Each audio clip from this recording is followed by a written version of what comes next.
Topic है हमारा आज एटॉमिक रेडियस। और एटॉमिक रेडियस भी देखेंगे, आगे जाके आयनिक रेडियस भी देखेंगे। सबसे पहले देखते हैं एटॉमिक रेडियस क्या है। स्टूडेंट, इसको समझने के लिए यहाँ पे ज़रा गौर करेंगे आप। ये मेरे पास है एक एटम, किसी भी एलिमेंट का है। ये है एक और एटम, एक ही एटम के हैं दोनों, एक ही एलिमेंट के हैं दोनों एटम्स। अब इस तरह के टेक्निक दस्तयाब हैं कि जिसके ज़रिए से इनके जो न्यूक्लियाई होते हैं, ये इस एटम का न्यूक्लियाई है, ये दूसरे एटम का न्यूक्लियाई है। इनके न्यूक्लियाई के दरमियान डिस्टेंस को मेजर किया जाता है। अब जो भी डिस्टेंस आएगा उस डिस्टेंस को फिर हाफ किया जाता है। यानी दो कोवलेंटली बॉन्डेड एटम्स हैं और इनके न्यूक्लियाई के दरमियान एक डिस्टेंस है, कुछ भी हो सकता है, मुख्तलिफ एटम्स के लिए ये मुख्तलिफ होता है। फिर उस डिस्टेंस को हाफ किया जाता है, तो जो हाफ डिस्टेंस होगा इनके न्यूक्लियाई के दरमियान, उस हाफ डिस्टेंस को एटॉमिक रेडियस कहा जाता है। ख्याल रखें, एटम्स के दरमियान डिस्टेंस का हाफ नहीं है, वो गलत होगा, बल्कि एटम के जो न्यूक्लियाई हैं, एटम के न्यूक्लियाई के दरमियान जो हाफ डिस्टेंस होता है उसको हम एटॉमिक रेडियस कहते हैं। तो एटॉमिक रेडियस की डेफिनेशन है half of the distance between the nuclei of two covalently bonded atoms, two covalently bonded atoms। ये दोनों एटम आपस में कोवेलेंटली बॉन्डेड हैं और इनके न्यूक्लियर के दरमियान जो डिस्टेंस का हाफ हमने निकाला वो एटॉमिक रेडियस है। Between two covalently bonded atoms is called atomic radius, उसको हम एटॉमिक रेडियस कहते हैं, एटॉमिक रेडियस। अच्छा जी, अब देखें जरा, अब ये हमारे फर्ज करते हैं, ये हमारा टोटल डिस्टेंस है। ये फर्ज करते हैं ये दो एटम है कार्बन के। अब कार्बन के जो दो एटम्स हैं इनके दरमियान अमूमन जो है जब फासले डिस्टेंस को चेक किया जाता है वो आ गया 154 पाइकोमीटर, फर्ज करते हैं। अच्छा जी, अब 154 पाइकोमीटर टोटल डिस्टेंस है। अब इस डिस्टेंस का हाफ कितना होगा, डिवाइडेड बाय 2, वो है 77 पाइकोमीटर। अब जो कार्बन का जो एटॉमिक साइज है वो 77 पाइकोमीटर है। अब इसकी एग्जांपल है, example atomic size of carbon is, size of carbon is equal to 77 picometer. अच्छा जी, अब सवाल ये उठता है कि एटम के साइज को डायरेक्ट मेजर क्यों नहीं किया जा सकता, कि हम दो एटम को आपस में पहले कोवेलेंटली बॉन्डेड कहते हैं, फिर उनके दरमियान जो न्यूक्लियर हैं उनका डिस्टेंस चेक किया जाता है, फिर दोबारा से उस डिस्टेंस को हाफ किया जाता है, तब जाके हमारे पास एटॉमिक रेडियस आती है।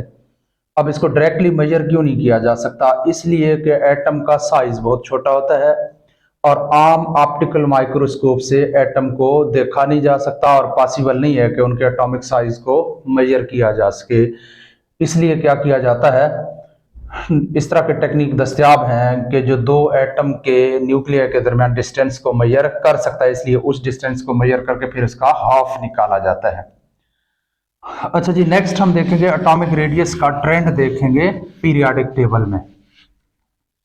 Trend of atomic radius, trend of atomic radius in periodic table, periodic table, periodic table में एटॉमिक रेडियस का ट्रेंड।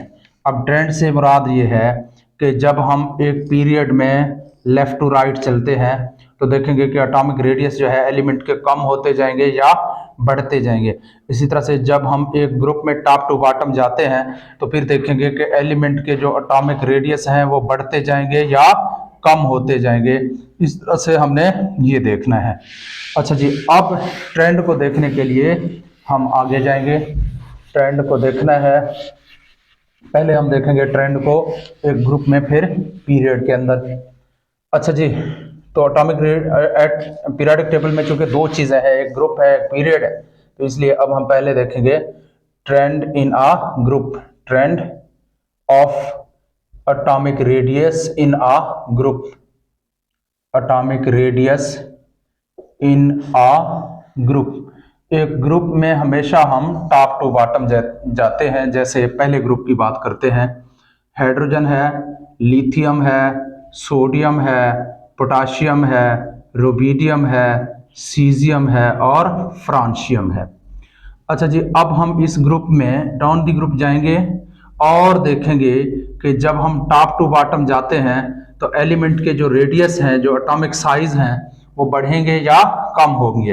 हाइड्रोजन का एटॉमिक नंबर 1, लिथियम का 3, सोडियम का 11, पोटाशियम का 19, रुबिडियम का 37, सीजियम का 55 और इसका फ्रांशियम का 87।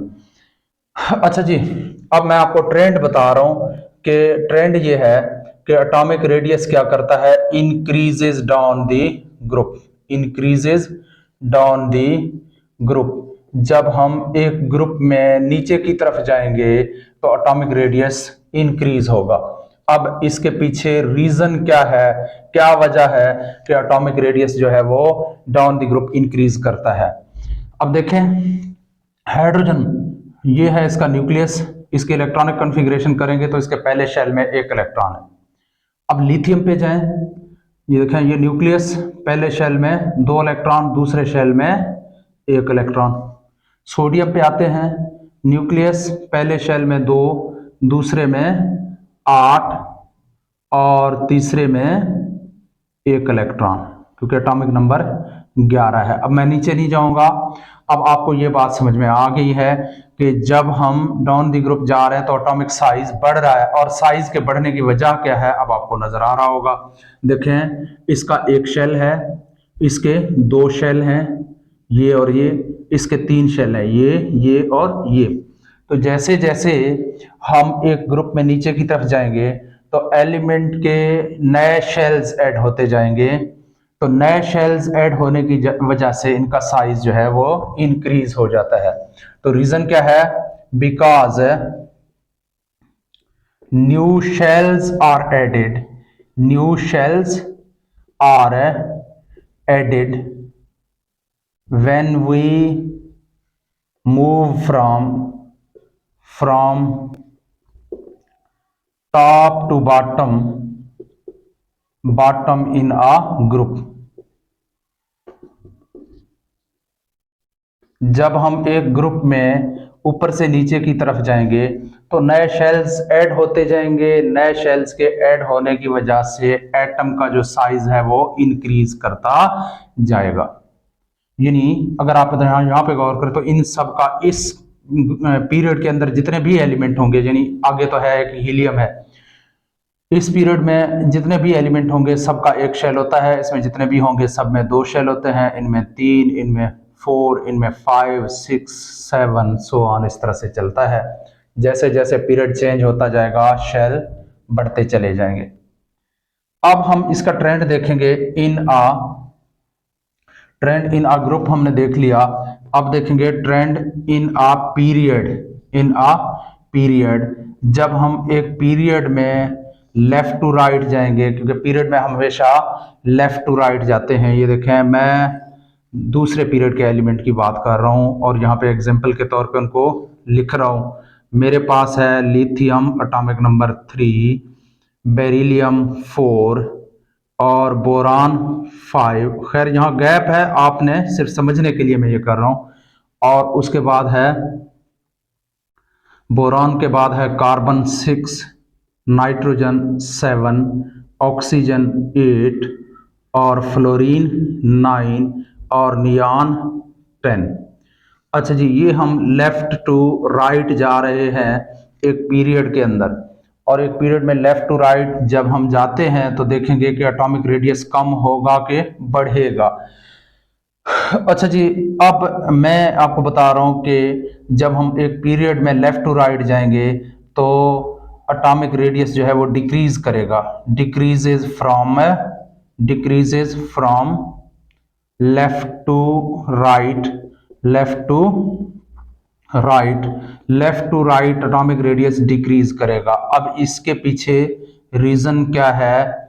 रीजन ये है कि जब हम एक पीरियड में जाते हैं लेफ्ट टू राइट तो शेल्स चेंज नहीं होंगे। देखना जरा, ये देखें, लिथियम है, पहले शेल में 2 और दूसरे शेल में 1 इलेक्ट्रॉन।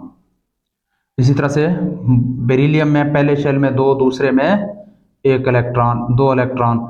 इसी तरह से बोरान में पहले शेल में 2, दूसरे में जो है 3 इलेक्ट्रॉन। और इसी तरह से कार्बन सो ऑन में यहाँ पे आ जाता हूँ ऑक्सीजन पे।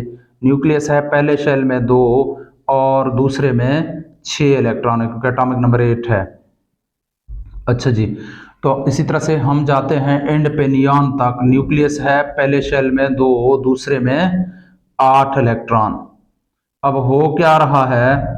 हो ये रहा है कि नए शेल्स ऐड नहीं हो रहे, कि इसमें भी 2 शेल्स हैं, इसमें भी 2 हैं, इसमें भी 2 हैं, इसमें भी 2 हैं, तो सब में 2-2 शेल्स हैं। शेल्स में इजाफा नहीं हो रहा। चलो, शेल्स में इजाफा नहीं हो रहा तो एटॉमिक रेडियस जो है वो कांस्टेंट होना चाहिए था, इंक्रीज नहीं करना चाहिए था, डिक्रीज भी नहीं करना चाहिए था, लेकिन ऐसा भी नहीं है। एटॉमिक रेडियस डिक्रीज करेगा। क्यों डिक्रीज करेगा? क्योंकि न्यूक्लियस के ऊपर जो चार्ज है वो बढ़ता जा रहा है। देखें, न्यूक्लियस के ऊपर चार्ज से मुराद उसमें प्रोटॉन्स बढ़ते जा रहे हैं। लिथियम के पास 3 प्रोटॉन है, बेरिलियम के पास 4 प्रोटॉन है, इसमें 5, इसमें 6, इसमें 7, इसमें 8। जब प्रोटॉन्स बढ़ते जा रहे हैं तो प्रोटॉन्स क्या करेंगे? बाहर वाले इलेक्ट्रॉनों को ज्यादा अंदर की तरफ अट्रैक्ट करेंगे। आपको पता है अपोजिटली चार्ज जो चीजें होती हैं वो एक दूसरे को अट्रैक्ट करती हैं। प्रोटॉनों के ऊपर पॉजिटिव चार्ज है, जबकि इलेक्ट्रॉनों के ऊपर है नेगेटिव चार्ज है। जैसे जैसे आपके न्यूक्लियस का पावर बढ़ता जा रहा है, न्यूक्लियर चार्ज बढ़ता जा रहा है, यानी इसमें प्रोटॉनों की तादाद बढ़ती जा रही है, वैसे वैसे फोर्स ऑफ अट्रैक्शन बढ़ता जा रहा है। न्यूक्लियस क्या करेगा? इन आउटर मोस्ट इलेक्ट्रॉनों को ज्यादा अंदर की तरफ अट्रैक्ट करेगा, जिसकी वजह से साइज जो है वो सिकुड़ जाएगा, कम हो जाएगा जब हम लेफ्ट टू राइट जाते हैं। रीजन क्या है? Number 1, no new shells are added. एक तो नए शेल्स ऐड नहीं होते, no new shells are added, एक तो नए शेल्स ऐड नहीं होते। दूसरी बात यह है कि इफेक्टिव न्यूक्लियर चार्ज, या आप सिंपली कहते हैं कि nuclear charge goes on increasing, nuclear charge goes on increasing, goes on increasing, यानी न्यूक्लियर चार्ज में इजाफा होता जाएगा। अब न्यूक्लियर चार्ज में इजाफे की वजह से फोर्स ऑफ अट्रैक्शन क्या हो जाएगा? इंक्रीज हो जाएगा। Force of attraction between nucleus, force of attraction between nucleus and outermost shell, outermost electrons increases। तो फोर्स ऑफ अट्रैक्शन इंक्रीज हो जाएगा, तो दैट इज वाई साइज फिर क्या करेगा? साइज डिक्रीज करेगा, साइज डिक्रीजेज, या एटॉमिक रेडियस जो है वो डिक्रीज करेगा। तो यूं यहां तक हमने एटॉमिक रेडियस को देख लिया और इसका ट्रेंड भी देख लिया।